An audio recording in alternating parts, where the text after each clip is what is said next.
আমি বিয়পাব পাৰোঁ মানুহৰ আজি যি পৃথিৱীৰ এই অশান্তিময় মই ইষ্ট আলোচনা কি ওলাব নাজানো পৰম পিতাই জানে আপোনালোকে ভুল হ'লেও ভাল হ'লেও যি ওলাব 10 মিনিট ক'বলৈ দিছে মই তেওঁৰ কথা ৰাখিছোঁ গতিকে এই পৃথিৱীৰ অশান্ত পৃথিৱীৰ সঁচাকৈ অশান্ত পৃথিৱী নহয় জানো হয়নে নহয় বাৰু পৃথিৱীৰ পৰিৱেশ অশান্ত হয়নে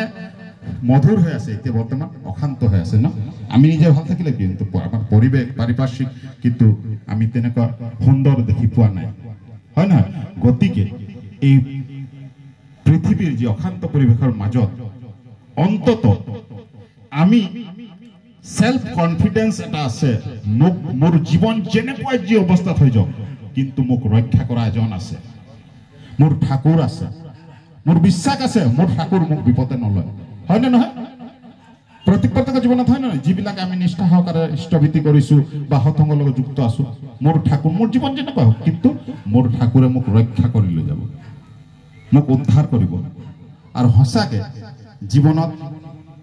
ঠাকুৰক লৈ যি পাইছোঁ সেয়া বৰ্ণনা কৰি শেষ কৰিব নোৱাৰোঁ মালিকৰ যদি 4 অনা কাম কৰিছোঁ মালিকে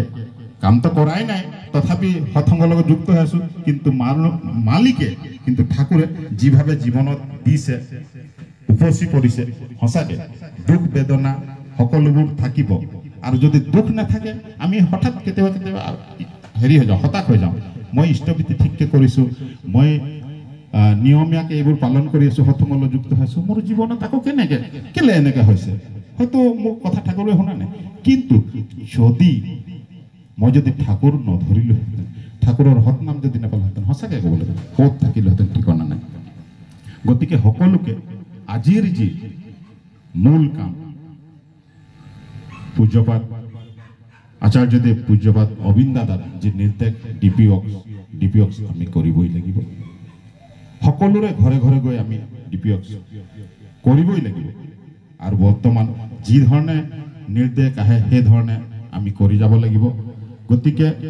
মই বিশেষ দাদাৰ কথা ৰাখিলোঁ আপোনালোকৰ সকলোকে ইমান সুন্দৰ সৎসংগত ইমান সুন্দৰ পৰিৱেশ আৰু মই ক'বলৈ পোৱা সুযোগ পোৱাৰ পিছতো ক'ব নোৱাৰাৰ কাৰণে মোৰ দুখ গতিকে মই প্ৰস্তুত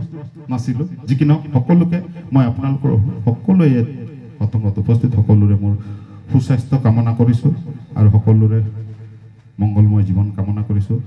আৰু